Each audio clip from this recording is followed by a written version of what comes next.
আসসালামু আলাইকুম। সবাইকে শুভেচ্ছা জানাচ্ছি মাসুম মাহবুব। আমার দর্শকরা অনেক সময় প্রশ্ন করেন সাউন্ড কম পান। লাইভ সম্প্রচারের ক্ষেত্রে আ অডিওকে বুস্ট করা বা অডিওকে একটু পারফেক্ট করার আসলে সুযোগ থাকে না। আমি আবারও সহজ করে বলছি যে আমি যখন লাইভ মেক্সিমাম সংবাদগুলি আমি লাইভ করার চেষ্টা করি। সেক্ষেত্রে দেখা যায় যে অডিওতে আ আমি কিছু করতে পারি না। অটোমেটিক সফটওয়্যার যেভাবে বুস্ট করে সেভাবেই আপনারা শুনতে পান। সেই ক্ষেত্রে একটু কষ্ট করে শুনে নিবেন অথবা হেডফোন ব্যবহার করবেন, যারা জরুরি মনে করবেন। দর্শক, আজকের আলোচনাটি আমি করতে চাই বা লাইভ সেশনের মূল যে বিষয়গুলো সেটা হলো বাংলাদেশের কারেন্ট সিচুয়েশন। যেমন যেকোনো সময় প্রেসিডেন্ট শাহাবুদ্দিন চুপ্পু আউট হচ্ছেন। দ্বিতীয় খবর, যেকোনো সময় পদত্যাগ করতে পারেন ডক্টর ইউনূস। তার সামনে বেশ শক্ত চ্যালেঞ্জ তৈরি হয়ে গেছে। পাশাপাশি আরো বিপজ্জনক খবর হলো বাংলাদেশ আরেকটা বিপ্লবের মুখোমুখি হতে পারে। জুলাই বিপ্লবের পর আরেকটি বিপ্লবের আশঙ্কা আছে। এই বিষয়গুলো নিয়ে আমি আলোচনা করতে চাই। পাশাপাশি বাংলাদেশে ইসলামী রাজনীতি কারা চায়, কেন চায়? বা আদৌ কি বাংলাদেশে ইসলামী রাজনীতি সফলতা পাবে কিনা? আর সেই সফলতা পেতে হলে কি করতে হবে? অথবা ইসলামী রাজনীতি বা ইসলামী সরকার, যেটাকে রাজনীতি বলছি সেটা সরকার। ইসলামী সরকার কি আদৌ বাংলাদেশে প্রয়োজন আছে কিনা? এটা নিয়ে আমি ইতিহাস নির্ভর একটা আলোচনা করতে চাই। আশা করি ভিডিওটি সর্বাধিক শেয়ার করবেন। কারণ খুবই গুরুত্বপূর্ণ কিছু তথ্য আমি উপস্থাপন করব এই ভিডিওর ভেতরে। বাংলাদেশে ইউনূসকে যারা ক্ষমতায় বসিয়েছিলেন তারা ইউনূসের প্রতি অনাস্থা জানিয়ে ফেলেছেন। ইতিমধ্যে ইউনূসকে যারা বসিয়েছেন সেই ছাত্ররা ইউনূসকে লাল কার্ড দেখিয়েছেন। তারা ইউনূসকে বলছেন, আপনি কারো কাছে ক্ষমতা যে বিক্রি করে দিলেন, এটা কেন? আপনাকে হাজারো মায়ের বুক খালি করা, শহীদের রক্তের উপর দাঁড়িয়ে এই মসনদে বসতে দেয়া হয়েছিল কারণ আপনি এই দেশটাকে পরিবর্তনের দিকে নিয়ে যাবেন। আপনি ছিলেন সবচেয়ে গ্রহণযোগ্য ব্যক্তি। কিন্তু আপনি কি করলেন প্রফেসর ইউনূস? আপনি আপনার সকল মামলাগুলোকে খারিজ করলেন একে, একে। আপনার কোম্পানি এই রাষ্ট্রকে যে লক্ষ, লক্ষ কোটি, কোটি টাকা কর ফাঁকি দিয়েছিল, সেখান থেকে আপনার কোম্পানিগুলোকে বাঁচালেন, রাষ্ট্রকে ট্যাক্স থেকে বঞ্চিত করলেন। এই ট্যাক্স আপনাকে আর দিতে হলো না। কোটি কোটি টাকা আপনি রাষ্ট্রকে ফাঁকি দিলেন এই ক্ষমতায় বসে। আপনার আত্মীয় স্বজনকে গুরুত্বপূর্ণ পদে বসালেন। তারপর আপনি মানবাধিকার কমিশন নামে বাংলাদেশে পশ্চিমাদের একটা কি বলবো খুঁটি বাংলাদেশে গেড়ে দিলেন এবং পশ্চিমাদের যেইটুকু খুশি করানোর আপনি করলেন। এবার আপনি চলে যাবেন, কারণ আগামীতে এই দেশে আপনাকে ব্যবসা করতে হবে। তাই যারা ক্ষমতায় আসতে পারে তাদেরকে আপনি খুশি করাচ্ছেন। এটা হলো যারা বিপ্লবের প্রধান অংশীজন, আমাদের বৈষম্য বিরোধী আন্দোলন বা যারা রাজপথ থেকে ফাইট করেছেন তাদের অভিযোগ ইউনূসের বিরুদ্ধে। তার মানে ইউনূসকে যারা বসিয়েছেন তারা হতাশ হয়ে গেছেন এবং তারা ইউনূসকে লাল কার্ড দেখিয়েছেন। কিছু কিছু মাধ্যম বলছে, সূত্র বলছে যে ইউনূস তিনি যে কোনো সময় পদত্যাগ করতে পারেন, কারণ তার প্রতি প্রতিটা দলের যে অনাস্থা, এটা তার বাংলাদেশে তার যে এত বছরের অর্জন, এই অর্জনকে ম্লান করে দিয়েছে। তাই ইউনূস যেমন একটি বড় দলকে পারছে না কোনো কিছুতে রাজি করাতে, আবার তেমনি তিনি পারছেন না সাহস করে কোনো সিদ্ধান্ত নিতে রাষ্ট্রের পক্ষে। এই বিষয়গুলো তাকে চরমভাবে টেনশনে ফেলে দিয়েছে এবং তিনি সেখান থেকে কি বলবো পদত্যাগ করতে যাচ্ছেন এমনও গুঞ্জন আছে। দর্শক, এবার প্রশ্নটি হলো যে বাংলাদেশে আরেকটি বিপ্লব আসবে কি আসবে না?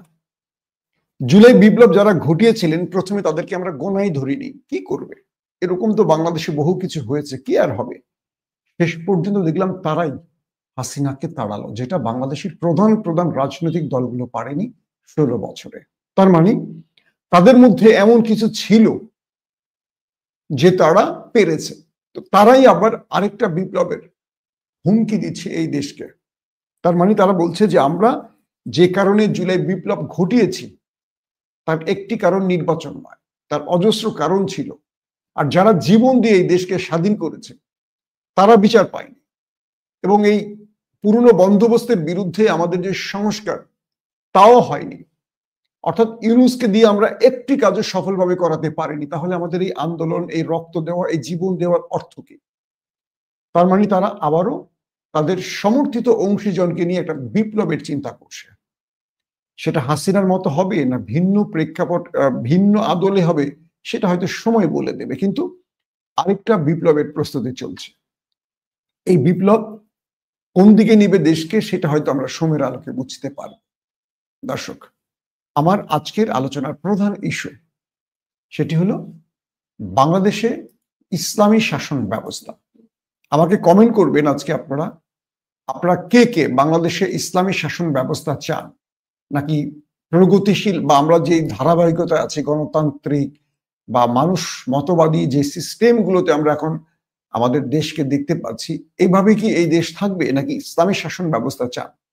এই বিষয়ে আপনাদের আমি কমেন্ট চাচ্ছি। সর্বাধিক কমেন্ট আমাকে আপনারা করতে পারেন। আমি প্রতিটা কমেন্টের আলোকে নেক্সট আরেকটা ভিডিও করব। আমি আমার আজকের এই দ্বিতীয় পার্টের বিষয়টি শুরু করতে চাই কয়েকটা ইতিহাস থেকে। অনেকে আমাকে প্রশ্ন করেন যে মাসুম ভাই, আপনি কার দ্বারা বেশি প্রভাবিত? আমি কয়েকজন ব্যক্তির দ্বারা প্রভাবিত, তার মধ্যে নাজিমউদ্দিন আরবাকান, তুরস্কের একজন মহান নেতা, এবং আমি আল্লামা ইকবাল, আমার কাছে একজন বড় দার্শনিক, তিনি, আমি তার দ্বারা প্রভাবিত। তার হিউজ পড়া বই পড়ে আমার মধ্যে এটা যথেষ্ট প্রভাব পড়েছে, আমার চিন্তা চেতনা। আর বাংলাদেশে আমি প্রভাবিত একজন সাংবাদিক আছেন, আমার দেশের মাহমুদুর রহমান। আমার কথা বলা, আমার স্টাইল কিংবা আমার তথ্যের বা আমার চিন্তার মিশ্রণ পাবেন তার সাথে আপনারা। আমি আগেই বলে নিয়েছি, তিনিও জাতীয়তাবাদী এবং ইসলাম ফরম্যাটের। ঠিক আমি মাহমুদুর রহমানের সাথে আমার কিছু সম্পৃক্ততা পাবেন। আমি বলছি না আমি তাকে অনুকরণ করি, বাট তার চিন্তার সাথে আমার চিন্তার একটা মিল পাবেন। আমার দেশ সম্পাদক মাহমুদুর রহমান। তো বিষয়টা হলো, আল্লামা ইকবালের দর্শন নিয়ে অন্য একদিন আলোচনা করব, তার চিন্তার জায়গাটা কোন জায়গায়। কিন্তু আমি প্রথমে যদি আনি আমার হিস্ট্রির প্রথম বিষয় খলিফা ওমর, আমি প্রায় কথাটা বলি। কারণ কি, খলিফা ওমর এই অর্ধ পৃথিবী শাসক ছিলেন। ছোট্ট মদিনা থেকে অর্ধ পৃথিবী তিনি শাসন করেছেন, এবং তিনি ইতিহাসের পাতায় পাতায় মুসলিম শাসনের যে মানে কি বলবো, যে বিখ্যাত বিষয়গুলোর জন্ম হয়েছে সব ওমরের হাত ধরেই হয়েছে প্রথমে। আরো অনেক সাহাবীরা আছেন, কিন্তু ওমর সেটার শুরুটা করেছেন। ধরেন একটা ছোট্ট উদাহরণ দিয়ে শুরু করি। হযরত ওমরের মৃত্যুর পর, খুব মন দিয়ে শুনবেন এই স্টোরিগুলো। তো হযরত ওমর রাদিয়াল্লাহু তাআলা আনহুর মৃত্যুর পর, তার মৃত্যুটা আগে একটু সংক্ষিপ্ত বলি। তিনি যখন পার্সিয়ান সাম্রাজ্য বিজয় করেন, তখন সেখান থেকে যাদেরকে গ্রেফতার করা হয়েছে তাদের মধ্যে একজন ছিলেন ফিরোজ। পরবর্তী মসজিদে এই ফিরোজই হযরত ওমরকে ছুরিকাঘাত করেন। এরপর তাকে যখন নিয়ে আসা হয়, তখন বাকি সাহাবীরা দেখলেন তিনি আর মানে বাঁচার সুযোগ নেই, তাকে যা খাওয়াচ্ছেন ওই পেটের ফুটো দিয়ে বেরিয়ে যাচ্ছে। তো খলিফা ওমর মৃত্যুর প্রস্তুতি নিয়েছেন, এবং তিনি শেষ ওসিয়ত করে গেলেন বাকি সাহাবীদের উদ্দেশ্যে যে আমার মৃত্যুর পর কে হবে মুসলিম জাহানের পরবর্তী খলিফা। তো সবাই বললেন আপনার ছেলে আব্দুল্লাহ বিন ওমর, কেউ বললেন আপনার চাচাতো ভাই, মানে তার ওমরের পরিবার থেকে নামগুলো প্রস্তাব করা হলো। ওমর ওই অবস্থায় মারা যাচ্ছেন, রক্ত বেরোচ্ছে, কিছুক্ষণ পরে তিনি শাহাদাত গ্রহণ করবেন। সেই সময় তিনি ক্ষেপে গিয়ে বললেন, আমার পরিবার বা আমার বংশ থেকে কেউ হবে না। ইসলামে এই পরিবারতন্ত্র, এই বিষয়টির বিরুদ্ধে চ্যালেঞ্জ, মৃত্যুর আগ মুহূর্তে চ্যালেঞ্জ জানিয়ে দিয়ে গেলেন হযরত ওমর। তিনি বললেন 6 জন সাহাবীর নাম, আশারে মুবাশশিরার যে সাহাবীরা ছিলেন যারা দুনিয়াতে বেহেশতের সুসংবাদ পেয়েছিলেন। তো যারা যারা হযরত ওমর সহ যারা ছিলেন, এদের মধ্যে তো ধরেন 4 জন মারাই গেছেন আশারে মুবাশশিরার, বাকি ছিলেন 6 জন। এই 6 জনের নাম হযরত ওমর মৃত্যুর সময় বলে গেছেন যে পরবর্তী এই 6 জনের কেউ যেন মুসলিম জাহানের খলিফা হয়। এরপর হযরত ওমর রাদিয়াল্লাহু তাআলা আনহু মারা গেলেন। তারপর দেখা গেল যে মক্কার ছয়জন সাহাবী, যেই ছয়জনের নাম বলে গেছেন হযরত ওমর রাদিয়াল্লাহু তাআলা আনহু, তারা একটি ঘরে বসলেন এবং তারা ভোটাভুটি করতে বসলেন। এই ছয়জনের মধ্যে কে হবেন মুসলিম জাহানের খলিফা। তো এই ছয়জনের মধ্যে তারা দীর্ঘ সময় আলোচনা করলেন এবং বাহিরে প্রায় 50 থেকে 60 জন নিরাপত্তা রক্ষী দাঁড়িয়ে আছেন, যাতে করে এই ছয়জনের পরিবার এসে তাদের কোনো প্রকার ক্ষমতার লোভ তৈরি করে না দেয়। ধরেন আমরা একটা জায়গায় বসে আছি, আমার পরিবার এসে বলবে তুমি খলিফা হও, তুমি খলিফা হও। আরেকজনের বউ বলবে, ভাই বলবে তুমি খলিফা হও, তুমি খলিফা হলে তো আমার ওই বড় জায়গায় পোস্টিংটা হবে, আমার ওই চাকরিটা হবে, বন্দরটা আমি পাবো, ওই টেন্ডারটা আমি পাবো। বিষয়টা বোঝেন নাই আমাদের দেশে যেটা হয়। তো এই জন্য বাইরে 50-60 জন নিরাপত্তা রক্ষীকে দাঁড় করানো হয়েছে, যতক্ষণ এখান থেকে কোনো সিদ্ধান্ত না আসবে কেউ বাহিরও হবে না, কেউ ঢুকতেও পারবে না। আর বাইরের কোনো আত্মীয় স্বজন তাদেরকে প্রভাবিত করতে পারবে না। তো দীর্ঘ সময় 6 জন সাহাবী একটা ঘরের মধ্যে বসে সিদ্ধান্ত নিচ্ছিলেন এবং কি করে পরবর্তী খলিফা নির্ধারণ করা যায় এই বিষয়। তারপরে যেটা হলো যে এই 6 জনের 3 জন যারা হযরত ওমর রাদিয়াল্লাহু তাআলা আনহুর শাসনকালে সেনা জেনারেল ছিলেন, আর্মির জেনারেল ছিলেন, সেনা কমান্ডার ছিলেন, সেনাপতি ছিলেন যেটাকে আমরা বলি, তাদের 3 জন তারা তাদের নাম প্রত্যাহার করলেন। অর্থাৎ 6 জনের 3 জন তাদের নাম প্রত্যাহার করে নিলেন। তারা বললেন যে আমরা এই খলিফা হওয়ার দৌড়ে আমরা আমাদের নাম প্রত্যাহার করলাম। তারা 3 জন সেনাবাহিনীর, একজন হযরত তালহা, একজন আবি ওয়াক্কাস এবং আব্দুর রহমান বিন ওয়াফ। তারা 3 জন নাম প্রত্যাহারের পর থাকে কয়জন? আরো 3 জন। সেই 3 জনের মধ্যে ছিলেন কে কে? একজন ছিলেন হযরত ওসমান, একজন ছিলেন হযরত আলী এবং আরেকজন ছিলেন আব্দুর রহমান বিন ওয়াফ। তো আপনাদের নামের মধ্যে যদি কোনো গ্যাপ হয়েছে কিনা, অর্থাৎ প্রথম যেটা বললাম যে প্রথম যে 3 জন নাম প্রত্যাহার করেছেন হযরত তালহা, হযরত আবি ওয়াক্কাস এবং হযরত জুবায়ের, এই 3 জন সেনাবাহিনীর জেনারেল ছিলেন যারা তাদের নাম প্রত্যাহার করেছেন। আর বাকি 3 জন ছিলেন হযরত ওসমান রাদিয়াল্লাহু তাআলা আনহু, হযরত আলী রাদিয়াল্লাহু তাআলা আনহু এবং হযরত আব্দুর রহমান বিন ওয়াফ। এই 3 জনের মধ্যে থেকে এখন হবেন একজন মুসলিম জাহানের খলিফা। এই 3 জনের মধ্যে হযরত ওসমানের বয়স তখন ছিল 70 বছর, হযরত আলী রাদিয়াল্লাহু তাআলা আনহুর বয়স ছিল 45 বছর। এই 3 জন যখন এই 3 জনের মধ্যে আবার এই নাম প্রত্যাহার করে তারা আবার ভোট দিলেন। তো হযরত জুবায়ের রাদিয়াল্লাহু তাআলা আনহু তিনি ভোট দিলেন হযরত আলীকে। যে 3 জন তাদের নাম প্রত্যাহার করেছেন তারা ভোট দিলেন বাকি 3 জনকে। তো এর মধ্যে হযরত জুবায়ের রাদিয়াল্লাহু তাআলা আনহু ভোট দিলেন হযরত আলী রাদিয়াল্লাহু তাআলা আনহুকে, হযরত তালহা তিনি ভোট দিলেন ওসমান রাদিয়াল্লাহু তাআলা আনহুকে এবং সাদ বিন আবি ওয়াক্কাস তিনি ভোট দিলেন আব্দুর রহমান বিন ওয়াফকে। দিয়ে তাদের নাম প্রত্যাহার করলেন, মানে তারা নিজেরা সরে গেলেন। তার মানে 3 জনই, বাকি 3 জন একটা করে 3টা ভোট পেলেন। বাহিরে মুসলিম জাহানের হাজারো মানুষ অপেক্ষায় কে হবেন নতুন খলিফা। তারপরে এই 3 জনের মধ্যে আব্দুর রহমান বিন ওয়াফ তিনি তার নামটি প্রত্যাহার করে নিলেন, বলেন যে আমি মুসলিম জাহানের খলিফা হওয়ার বিষয় থেকে আমার নামটি প্রত্যাহার করলাম। আর বাকি থাকলো কে? 2 জন। খেয়াল করছেন? হযরত উসমান এবং হযরত আলী রাদিয়াল্লাহু তাআলা আনহু। তারপর পুরো দায়িত্ব নিয়ে নিলেন কে?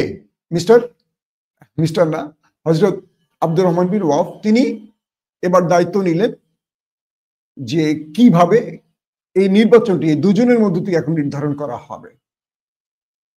আব্দুর রহমান বিন ওয়াফ তিনি মক্কার নারীদের কাছে গেলেন, যুবকদের কাছে গেলেন, বড় বড় স্কলারদের কাছে গেলেন, সবার কাছে গেলেন। আলী রাদিয়াল্লাহু তাআলা আনহু এবং ওসমানের বিষয়ে সিদ্ধান্ত নিতে আব্দুর রহমান বিন ওয়াফ চলে গেলেন মক্কার মদিনার বিভিন্ন ব্যক্তির কাছে, গিয়ে সবার মতামত জানতে চাইলেন। অধিকাংশ লোক মতামত দিলেন যে হযরত ওমর রাদিয়াল্লাহু তাআলা আনহু ছিলেন একটু শক্ত মনের মানুষ, সাহসী, কিংবা যে কোনো বিষয় তিনি তড়িৎ সিদ্ধান্ত নিতেন এবং এই পুরো মুসলিম মানে ছোট্ট মদিনাকে অর্ধ পৃথিবীতে আনতে তাকে অনেক বেশি সাহসী শুধু না, অনেক বেশি মানে তার রাগের জায়গাগুলো প্রকাশ করতে হয়েছে। ওমর ছিলেন এইরকম, ধরেন কেউ অনিয়ম করছে সঙ্গে সঙ্গে পদ থেকে সাসপেন্ড করে দিয়েছেন, কারণ কোমল মনের মানুষরা তো রাজ্য বিজয় করতে পারবে না। আল্লাহর এই চার সাহাবী, আল্লাহ রাসূলের চার সাহাবী চার রকম চিন্তার লোক ছিলেন, এটাই আল্লাহর কৌশল। তো অধিকাংশ লোক বললেন যেহেতু হযরত ওমর একটু শক্ত মনের মানুষ ছিলেন, তাহলে কোমল মনের হযরত ওসমান, তাহলে আমরা একটু ভেরিয়েশন আনি, কারণ আমাদের মুসলিম জাহানের এই বিশাল বিস্তীর্ণ ভূমি দখলে ওমরকে লেগেছে। এবার একটা সুশাসন শুধু না, মানুষের মধ্যে একটা সফটনেস তৈরির জন্য আমরা ওসমানকে চাই। তারপর তিনি সবার কাছ থেকে এই বিষয়টি জেনে এসে মসজিদে চলে গেলেন। মসজিদে গিয়ে সবার থেকে আব্দুর রহমান বিন ওয়াফ সব মতামত নিয়ে তিনি মসজিদে চলে গেলেন, মসজিদের নববীতে চলে গেলেন। ফজরের নামাজের পর অজস্র সাহাবীরা হাজির হয়ে গেলেন। আজকে আব্দুর রহমান বিন ওয়াফ খলিফার নাম ঘোষণা করবেন, বুঝতে পারছেন? তো পরে সবাই তাকিয়ে আছে তার দিকে, কি নাম ঘোষণা করবে, সবাই বসে আছে। কিন্তু একজন মানুষ দেখা গেল কি সবার পরে আসলেন। মানে আমাদের দেশে ক্ষমতার জন্য কত কিছু করে, আল্লাহু আকবার, মিথ্যাচার, গুম, খুন, খতম, ক্রসফায়ার, নদীতে এই যেটা শুরুতে বললাম, আর্মিদের, পুলিশদের, ডিবিদের, র্যাবদের ব্যবহার করে কত অজস্র মানুষ মেরেছে শুধু একটা ক্ষমতার জন্য। তো যখন আলী রাদিয়াল্লাহু তাআলা আনহুকে বললেন কাকে খলিফা বানালে আপনি খুশি হবেন, আলী বললেন ওসমানকে, হযরত ওসমানকে খলিফা বানান। ওসমানকে জিজ্ঞাসা করা হলো কাকে খলিফা বানাবো, হযরত আলীকে। বুঝতে পারছেন অর্ধ পৃথিবীর শাসক কে হবেন, কেউ হতে চাচ্ছেন না, কেউ হতে চাচ্ছেন না, কারো ক্ষমতার লোভ নেই। আহা মুসলমান। তো আব্দুর রহমান বিন ওয়াফ ফজর নামাজ শেষ করে সবাইকে নিয়ে বসলেন। দেখা গেল ওসমান মসজিদে ঢুকে দেখলেন জায়গা পাচ্ছেন, একদম পিছনে গিয়ে চুপ করে বসে রয়েছে। ওসমান রাদিয়াল্লাহু তাআলা একদম পেছনে গিয়ে চুপ করে বসে আছেন। এরপর আব্দুর রহমান বিন ওয়াফ তিনি হযরত ওমরের পর খোলাফায়ে রাশিদিনের তৃতীয় খলিফার নাম ঘোষণা করলেন ওসমান। ইসলামে এই যে হিস্ট্রিটা আমি আপনাদের শোনালাম, এটা তো আসলে একটা গাল গপ্প না, এটা তো হয়তো অনেক। আব্দুর রহমান বিন ওয়াফ তিনি যখন হযরত ওসমানের নাম ঘোষণা করলেন তিনি কেঁদে ফেললেন। আলী রাদিয়াল্লাহু তাআলা আনহু খুশিতে তাকে জড়িয়ে ধরলেন। এভাবেই মুসলমানদের খলিফা নির্ধারণ করা হয়েছে এবং কেউ ক্ষমতার লোভী ছিলেন না। আজকে বাংলাদেশের দিকে তাকান।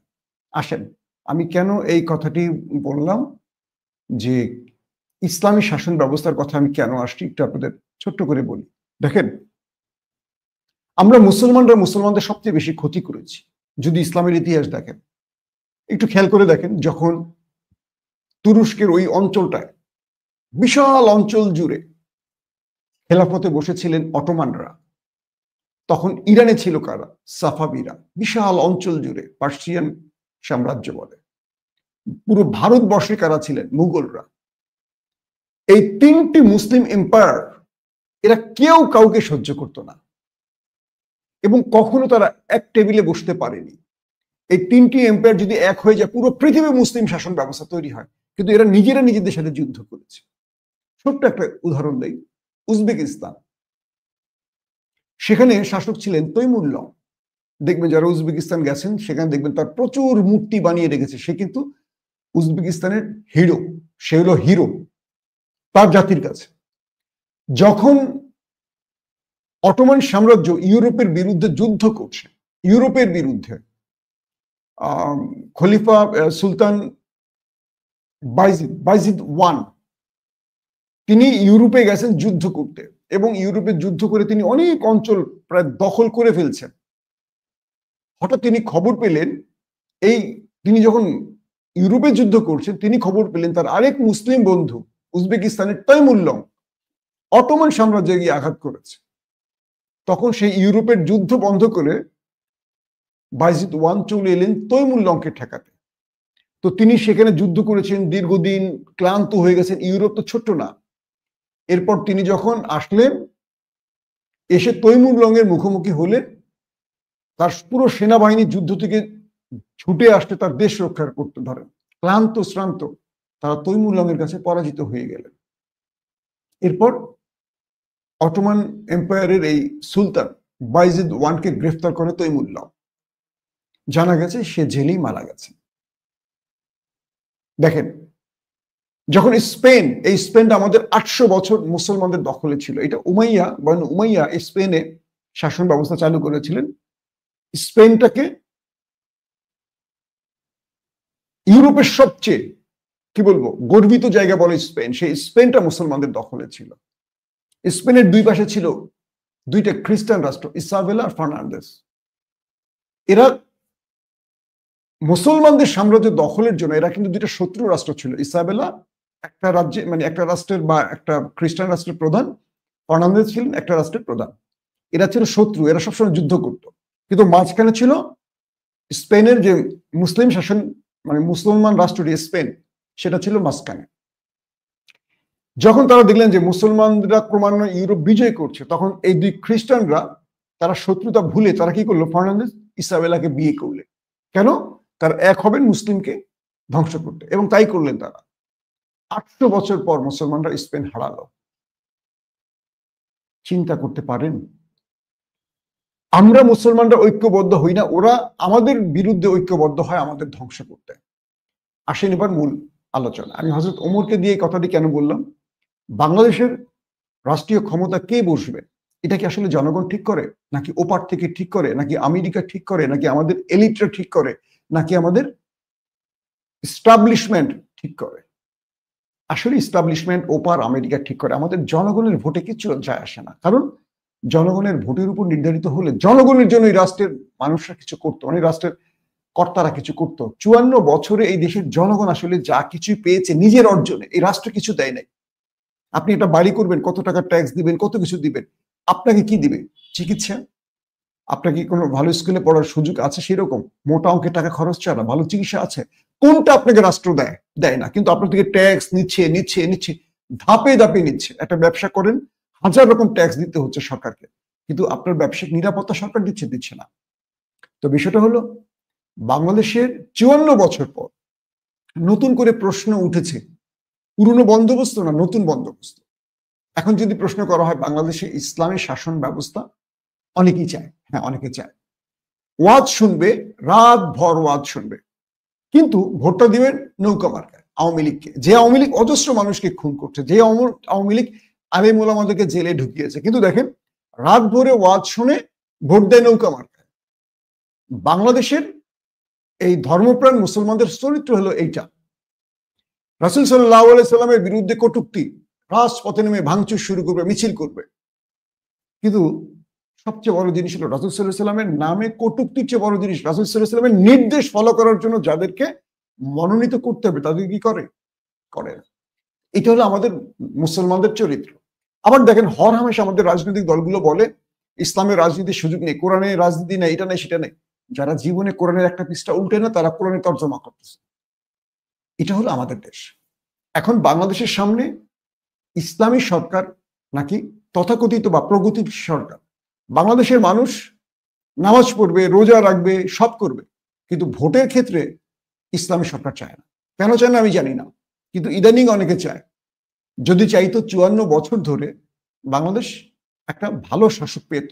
ইসলামী শাসক আমার কাছে খুব জরুরি না, একজন ভালো সৎ শাসক জরুরি। ধরেন একটা এক্সাম্পল দেই, 71-এ রাজাকার কি আলেমরা ছিলেন? আপনারা নিজেরা প্রশ্ন করেন, বা যারা বেঁচে আছেন 71-এ, আমি আমার বাবার থেকে শুনেছি, আমার যারা বাবা চাচাদের কাছ থেকে শুনেছি, রাজাকার ছিলেন কারা? রাজাকার ছিলেন স্বার্থান্বেষী একটা গ্রুপ। যারা আজকে আওয়ামী লীগের বড় বড় নেতা, তারাও রাজাকার ছিলেন, অনেক দলই রাজাকার ছিলেন, কিন্তু আলেমরা রাজাকার ছিলেন না। অধিকাংশ আলেমরা রাজাকার ছিলেন না। তারা যুদ্ধ করুক আর না করুক রাজাকার ছিলেন না, বা স্বাধীনতার বিপক্ষে ছিলেন না। বরং আলেমরা পাকিস্তানি সেনাদের হাত থেকে হিন্দুদের অনেকদের বাঁচাতেন। কারণ পাকিস্তানিরা কোনো বাড়িতে আক্রমণ করতে গেলে একজন আলেম সামনে আসলে তাকে জিজ্ঞেস করতেন হিন্দু আছে, কাপড় উঠে দেখতেন এটা সেটা, এই আলেমরা তাদের রক্ষা করতেন। আমার দাদার কথা বলি, তারা আমাদের বাড়ির আশপাশটা পুরোটাই হিন্দু বাড়ি, পুরোটাই হিন্দু বাড়ি। সকল হিন্দুদের, আমার দাদা একটা দোতলা বাড়ি ছিল, সবাইকে এনে আমাদের বাসায় রাখতেন, মানে আমাদের বাড়িতে। আমার তখন জন্ম হয়নি, এটা আমার আম্মার কাছ থেকে আব্বার কাছ থেকে শুনেছি। আমার দাদা বাঁচিয়েছেন তাদের। স্বাধীনতার পর থেকে আমরা কি দেখেছি, যত মুক্তিযুদ্ধের স্টোরি, নাটক, সিনেমা, রাজাকার মানি হলো দাড়ি, টুপি। এই যে কালচারাল ফ্যাসিজম, এটা ৭১ থেকে ইসলামের বিরুদ্ধে করা হয়েছে। এটা ৭১ রাজাকারের বিরুদ্ধে না, এটা হয়েছে যে বাংলাদেশে কোনোভাবেই যেন ইসলাম জাগতে না পারে। তাই এই ৭১কে সামনে রেখে যত রকম ভিলেন চরিত্র, খারাপ চরিত্র হুজুরদের বানানো হয়েছে। আর একটা প্রজন্ম আলেম ওলামাদের বিরুদ্ধে একটা ঘৃণা নিয়ে বড় হয়েছে যে আলেমেরা বোধহয় রাজাকার, আলেমেরা বোধহয় খারাপ, ধর্ষক, খুনি, এরকমই হয়। আসলে কি তাই? আজকের প্রজন্ম দেখছেন আলেমরা কি আসলে খারাপ না ভালো? একজন আলেম আর একজন আলেম ছাড়া মানুষ, এই দুজন মানুষের চরিত্র তো আপনারা নিজ চোখে দেখেন, কিন্তু নাটক সিনেমা কি দেখায়? ৭১ থেকে এই কালচারাল ফ্যাসিজম আমাদেরকে ধ্বংস করেছে। আমাদের মুসলিমদের, ইসলামী দলগুলোকে, আলেমদেরকে একটা জাতির কাছে, প্রজন্মের কাছে হিরো থেকে ভিলেন বানিয়ে ফেলেছে। তো এখন যারা ইসলামী রাজনীতি করেন বা যারা ইসলামকে ক্ষমতায় আনতে চান, তাদের কালচারাল ফাইটটা করতে হবে। কারণ কি, এটা যদি করতে না পারেন, এটা শুধু আমাদের এই দেশে এরকম না, এই কালচারাল বিপ্লবটা পুরো পৃথিবীতে হয়েছে। ইসলামোফোবিয়া, এটা কি 9/11 এর পরেই হয়েছে? আপনি দেখেন পৃথিবীর প্রতিটা দেশে ইসলামোফোবিয়া তৈরি করা হয়। কারা তৈরি করে? শুধু খ্রিস্টানরা, ইহুদিরা। বাংলাদেশে ইসলামোফোবিয়া নেই। হাসিনা গত 16 বছর ধরে জঙ্গি প্রমাণ করছে কাদেরকে? আলেমদেরকে, ইসলামী ব্যক্তিদের, এবং সেটা দিয়ে পশ্চিমাদের ম্যানেজ করে সে অবৈধ ক্ষমতায় থাকার চেষ্টা করেছে। তার মানে আমরা মুসলমানরা আমাদের অবৈধ ক্ষমতার জন্য আমরা ইসলামোফোবিয়া তৈরি করছি না? পৃথিবীর প্রতিটি দেশে দেখেন ইসলামোফোবিয়া আছে। প্রশ্ন হলো, জামাত, চরমনাই, হেফাজত এরা ক্ষমতা আসতে পারবে? না, পারবে না। কেন পারবে না? এরা নিজেদের মধ্যেই ঐক্য নেই। ওই যে বললাম, তৈমুল্লং আক্রমণ করছে অটোমান এম্পায়ারকে, কিন্তু তারা যদি ওই সময় 3টা রাজ্য সালতানাত, সেটা ধরেন মুঘল, অটোমান, সাফাবি, তারা এক হয়ে যেত, তাহলে কি হতো? পুরো পৃথিবী তাদের দখলে যেত। কারণ পুরো পৃথিবীর সবচেয়ে বড় সাম্রাজ্য ছিল এই 3টি। তারা এক হতে পারে না। আমি সেটাই বললাম যে আজকে চরমনাই, হেফাজত, জামাত এক হতে পারবে না। অমুক নিজেকে বড় মনে করে, তমুক নিজেকে বড় মনে করে। ওদের কাছে হযরত ওমরের গল্পগুলো নেই, ইতিহাসগুলো নেই। ওরা হয়তো পরে ভুলে যায়, অথবা এগুলো মানে পড়ছে ইতিহাস বলার জন্য, মঞ্চে ওয়াজ করার জন্য, কিন্তু বাস্তব জীবনে তারা অনুসরণ করে না। কালচারাল বিপ্লবের জন্য অনেক বড় ফাইট করতে হবে আমাদের। তারপর আমাদেরকে মনে রাখতে হবে, যে ন্যারেটিভ বাংলাদেশের তরুণ সমাজের কাছে পৌঁছে দেওয়া হয়েছে, ইসলামোফোবিয়া ছড়ানো হয়েছে, এর বিরুদ্ধে আমাদেরকে যথেষ্ট বড় শক্তিশালী নেটওয়ার্ক তৈরি করতে হবে। আমাদেরকে আগে নিজেদের মধ্যে ঐক্য প্রতিষ্ঠা করতে হবে। আপনি যদি ঐক্যবদ্ধ হন, ছোট ছোট স্বার্থকে জলাঞ্জলি দিতে পারেন, মনে রাখবেন আপনি দুর্বল হবেন না, আপনি সফল হবেন। কিন্তু র, মোসাদ, আদার্স ইন্টেলিজেন্স গুলো সব সময় কাজ করবে কি, এই ইসলামী দলগুলোর মধ্যে বিভ্রান্তি ছড়িয়ে, তাদের একে অপরের মধ্যে কাদা ছোড়াছড়ি করিয়ে বিরোধ লাগিয়ে দেবে। যেমন কালকে কালের কণ্ঠ, জামায়াত 50টি আসন চায় বিএনপির কাছ থেকে। এইটা এখন হেফাজত আর চরমনায় যদি দেখে, আই হায়, 50টা আসন চেয়ে ওরা তাপস করে ফেলছে, তাহলে আমাদের কি হবে? এটা হলো ওই খেলা। খেলাটা কি? জামায়াত একটি আসনও চায়নি, কিন্তু জামায়াতের নামে নিউজটা তারা পরিকল্পিত করিয়েছে। কেন? যাতে তার কোয়ালিশনের বাকিরা জামাতকে অবিশ্বাস করে। এখন চরমনায় যদি এটুকু বোঝে না জামাত এরকম দল না, কি বলে, হেফাজত যদি বলে যে না এরা এরকম না, ওদের এই মিথ্যাচার আমরা কান দেব না, তাহলে এরকম নিউজ বন্ধ হয়ে যাবে। যখন দেখবে কিরে লাভ তো নয়, কিন্তু যখন ওরা লাভ পেয়ে যাবে, কিরে আমি তো মিথ্যা দিয়ে ওদেরকে বিভাজিত করে ফেলেছি, ওরাই কাজ আরো করবে। তাই আমি বলছি যে বাংলাদেশে ইসলামী শাসন দরকার, কিন্তু বাংলাদেশে ইসলামী শাসন আসবে না। ওই যে বলবেন পশ্চিমারা চায় না বলে এই না, পশ্চিমারা চায় না যদি হয়, মানে পশ্চিমারা না চাইলে যদি না হয়, তাহলে আফগানিস্তানে আসলো কি করে? আফগানিস্তানের বর্তমান শাসক যারা তালেবান রয়েছে, তারা তালেবানের বিগত 30-40 বছরের শাসন আমলে সবচেয়ে বেস্ট সময় পার করছে এখন, আফগানের মানুষরাও পার করছে। তো আফগান পুরো আমেরিকার নেটোর বিরুদ্ধে লড়াই করে টিকে থাকতে পেরেছে না। এখন সমস্ত দেশ আফগানে আসতে চায়, চীন আসতে চায়, রাশিয়া আসতে চায়, আমেরিকা আসতে চায়, সবাই তাদের কাছে ধর্ণা দিচ্ছে। কারণ কি? কারণটা হলো কি জানেন? আমাকে আপনাকে একটা জিনিস মনে রাখতে হবে, ইসলামী শাসন ব্যবস্থা প্রতিষ্ঠার জন্য আগে নিজের মধ্যে ইসলাম আনতে হবে। জামায়াতকে বলবো, চরমোনাইকে বলবো, হেফাজতকে বলবো, বা বাকি দলের যারা ইসলাম বিশ্বাসী তাদের বলবো, দেশের মানুষকে কালচারাল বিপ্লবে বা কালচারাল ফ্যাসিজমের বিরুদ্ধে আগে নিজেদের সচিত্র অবস্থানটা নির্ণয় করেন। কারণ 54 বছর ধরে আলেম ওলামাকে রাজাকার বলা হয়েছে, এটা যে মিথ্যা এটা প্রমাণে কাজ করে না, শুধু বক্তব্য দিয়ে না, এটার জন্য অনেক কাজ করতে হবে আপনাদের। দ্বিতীয়, ঐক্যবদ্ধ থাকার জন্য ছোট ছোট স্বার্থ ত্যাগ করার অভ্যাস তৈরি করেন। প্রথম দায়িত্ব, আলেমরা ঐক্যবদ্ধ না হলে বা আলেমরা বিভাজিত হলে মুসলিমরা যে ক্ষতিগ্রস্ত হয় আর তার জন্য আল্লাহকে জবাবদিহি করতে হবে আর তার জন্য যেন দোজখে যেতে হবে, এই মেসেজটাকে ক্লিয়ার করেন। কারণ বিএনপি বলেন, আওয়ামী লীগ বলেন, তারাও মুসলমানরাই রাজনীতি করে। তারাই তো বুঝতে হবে যে আরে আমি যে রাজনীতি করি এটা তো মানুষ মতবাদী রাজনীতি, কালকে আমার মৃত্যুর পরে আমি আল্লাহকে কি জবাব দিব। এই মেসেজটা কি তাদের কাছে যায়? জামাত মনে করে তারাই বেঁচে যাবে, চরমোনাই মনে করে তারাই বেঁচে যাবে, বাকি সব দোজখে। হেফাজত মনে করে তাই, আবার তারা মনে করে বিএনপি আওয়ামী লীগ কাফের। আসলে তা নয়। যদি বিএনপির শাসন ব্যবস্থা, যেমন জিয়াউর রহমান, তিনি একজন ইসলামী শাসকের চেয়েও ভালো কাজ করেছেন বাংলাদেশে, তার নামের সঙ্গে ইসলাম থাকা লাগবে না। যেমন রজব তৈয়ব এরদোয়ান, তিনি ইসলামী রাষ্ট্র প্রতিষ্ঠা করেননি, কিন্তু তিনি কাজ করছেন ইসলামের জন্য। আসলে ইসলাম রাষ্ট্র প্রয়োজন অপ্রয়োজন না, একজন মুসলিম শাসক হযরত ওমর রাদিয়াল্লাহু তাআলা তার মতো আমরা হতে পারবো না, ঠিক আছে, কিন্তু তার আদর্শগুলো আমরা নিতে পারি তো। আগামী দিনে যদি তারেক রহমান ক্ষমতায় আসেন, তিনি যদি বলেন একটি আইন আমরা ইসলামের বিরুদ্ধে করব না, আমাদের দেশে মুসলমানদের এই ধারাবাহিকতা, হিন্দুদের জন্য এইটা ওইটা, একটা ইসলামী বিধান অনুযায়ী তিনি নিয়ম জারি করে দেন, এটা কি ইসলামী সরকার হোক আর যাই হোক, মানুষ চাইবে না? অবশ্যই চাইবে। মানুষকে জামায়াতকে ক্ষমতায় বসানো লাগবে না, তারেক রহমানই যথেষ্ট। কিন্তু আওয়ামী লীগ যা করেছে, আগামীতে বিএনপি যদি তার চেয়েও খারাপ কিছু করে, তখন মানুষ ইসলামী সরকার চাইবে। তাই আগামীতে ইসলামী দলগুলোর যে ন্যারেটিভ দরকার বা ইসলামী দলগুলোর যে টার্গেট দরকার, সেটি হলো তারা কি করতে চান, তারা কি করতে পারেন, আর ইসলামী শাসন ব্যবস্থা আসলে কি আমূল পরিবর্তন আসবে, এটা জাতিকে মেসেজ দিতে হবে। ওয়াজের মাঠ না, এটাকে বিভিন্ন ক্ষেত্রে প্রতিটা জাতির কাছে এই মেসেজ পৌঁছে দিতে হবে। দর্শক, এটা নিয়ে আমি আরেকদিন কথা বলবো, আজকে আর লম্বা করবো না। প্রত্যেকে ভালো থাকবেন। আল্লাহ হাফেজ।